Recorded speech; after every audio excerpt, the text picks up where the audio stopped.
Alright, let's talk about the Beat Step Pro. So I picked this up about a week ago for sequencing hardware, synthesizers, as well as software. I wanted an easier to use writing, well, not easier to use, just a different workflow. I wanted to try something different other than programming with the keys on my Prophet 8 and Sub 37, which I'm now sequencing with the Beat Step Pro. And it did actually what I hoped it would do, which is always a surprise when a piece of gear does something well. So let's talk about how I use anything technology as a blind musician. So first and foremost, you've got to have your DAW hooked up. I'm using Sonar 8.5, using the Cake Talking scripts, which are adapted to work with the JAWS screen reader. It's pretty much any kind of, for computers, JAWS reads everything. So it's not just for pro audio stuff, it's for everything, internet, Word files, all that stuff. So that works in conjunction with Cake Talking, which is a script that adapts all of the, most of the features in Sonar 8.5. So it's pretty close. At this point though, Sonar's been sold probably 2 or 3 times. And I think it's freeware now, so it's not boding too well for future updates. And that's what you get, 8.5. That's why it hasn't been updated to whatever they're on now, X4.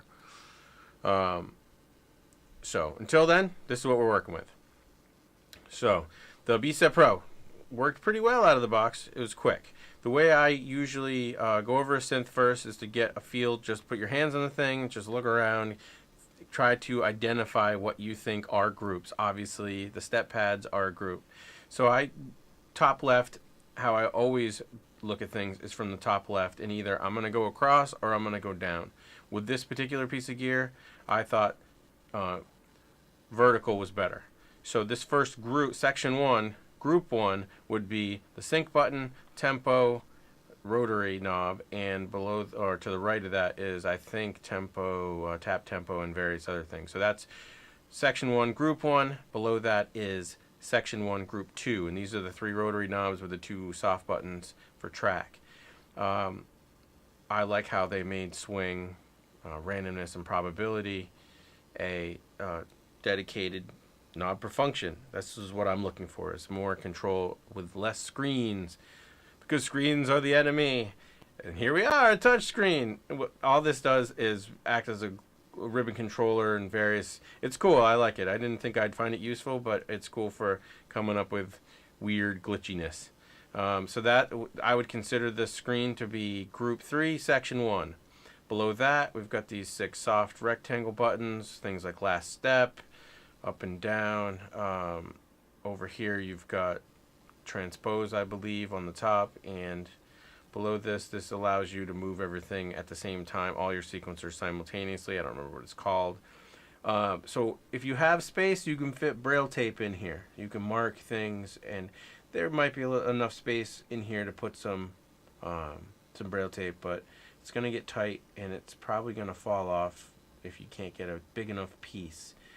So I just memorized these. Easy enough. It takes a little bit of time. So in order to memorize them, I have to have my wife go through and tell me what I'm looking at, and I write them down into a Word document. I'll put the Word doc in the description so you can check it out. Because I will refer to that Word doc quite a bit while I'm trying to memorize stuff. Below that, transport. So this would be group 5, section 1. Easy enough. Shift, record, stop, play, pause. Alright, so that's section 1. Now moving over to the middle, I got section 2. These are what I think are relatively similar looking, starting with like the control features on the top 4 soft buttons. Save, things that are useful, changing program or group. Sequencer 1 is below that. I like how they set up the, you push the button and it gives you the actual synth that you're trying to program. So for this one, I've got the Prophet. That's what is in sequencer 1 for me. To the right of that is the mute button. Super handy. You can mute it while you're recording, mute it while you're just messing around with it. It's convenient. Up above this, you get your arrow keys, control different features. stepping through different patches. And to the right of that, you've got, I believe this does pitch or a velocity gate pitch. I can't remember the order. Refer to the document, but that's what it does, and it's pretty cool. When you push that, these rotary knobs up on the top do different things. So below that, we've got sequencer 2, which I have my Moogs sub 37 going through. Same set of controls for sequencer 2 as sequencer 1. Below that, we've got the drums as they're labeled, and I'm using Superior Drummer for this. So that's what I liked about this. I could use both hardware and software, and they'd integrate, and I could just sit here and come up with different song sections and then move through them without having to, cut and paste or loop it to see how they go together. So that's definitely quickened the songwriting process for me. So let's record a little. Well, we could. All right, before we do that, section 3, we've got all these rotary knobs. These do a whole bunch of different things. I like how you can go through and alter a melody. You can, I think you can transpose. So there's a bunch of things that this does. As I get to know this, I'll figure them out. Now you've got these 16 square buttons below that. So this top was section 3, group 1. This is now section 3, group 2, these 16 soft square buttons.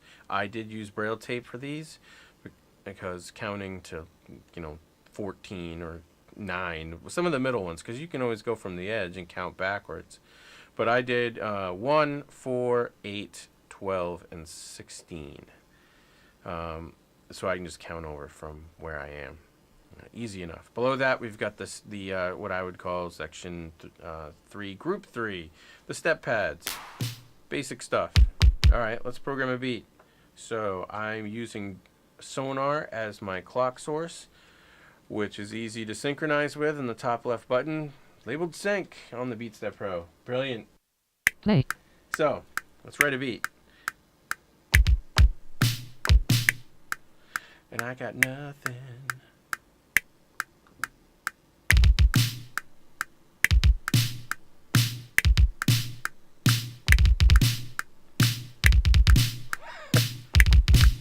I like how you can just keep playing over it until you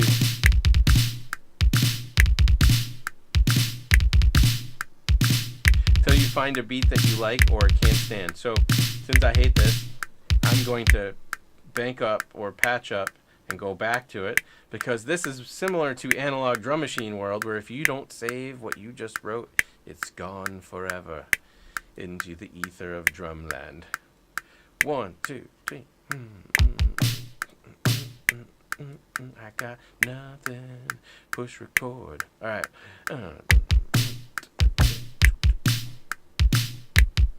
I think there's a little swing on this, but we'll take it.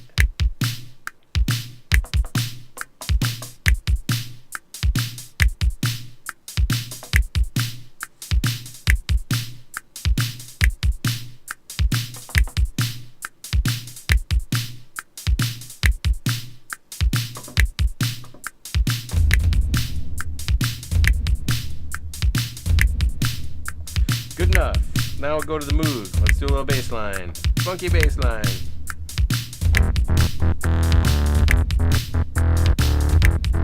Two notes. All right, let's do the profit.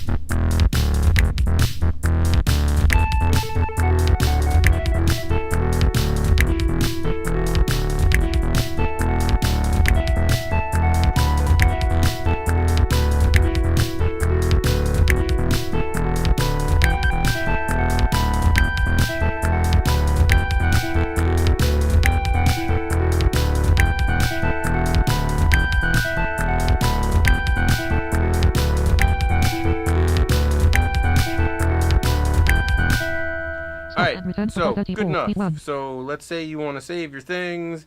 You've got to use the save button and push where you want things saved. Since I am in bank 1, well, I'm actually in bank 6, but I'm going to save all these, and you got to go through each sequence and save them. I did that wrong. And then, so you got to push the save button or it's gone forever.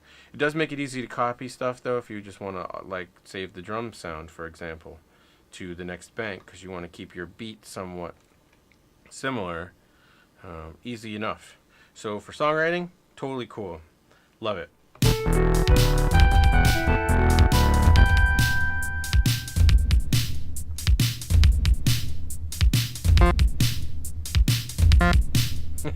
Yes, and you discover how recording things when you forget it's recording.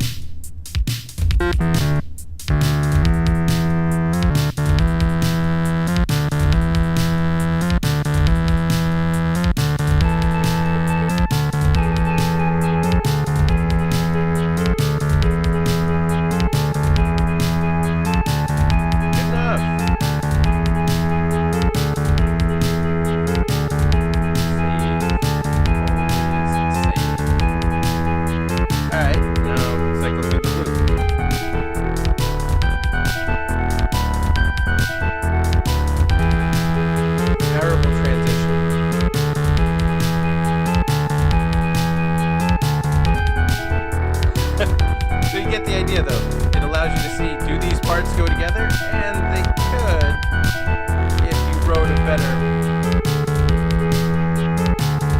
better transition. The melody is a little jagged, but that's the essential idea of how this thing works. I'd give it an 8 out of usability, how easy it was to memorize. The price was good. I think I paid like $210 for this. Thank you to Sweetwater for an awesome deal, as usual. And if you're interested in learning more about how I use gear, if you're blind yourself, or if you know somebody who could use the ideas, because for me it's always about finding workarounds, hence the Pro Audio Workarounds for the Blind title to this channel. Upcoming reviews I will be doing will be for the Moog Sub 37, the DSI Prophet 8, probably, I'm a guitar player, so the TC Electronics G System, how I change things with my feet while standing up playing guitar and singing at the same time, which is always a challenge to hit the right button and not completely screw up everything you're doing. What else? Slate plugins, I've been really digging those, so I'll put those up, how I use them, and anything else that I can think of along the way that might be helpful. So if you're interested, please subscribe, like, share, be a good YouTubian. Thank you for watching, guys, and have a good one. Bye.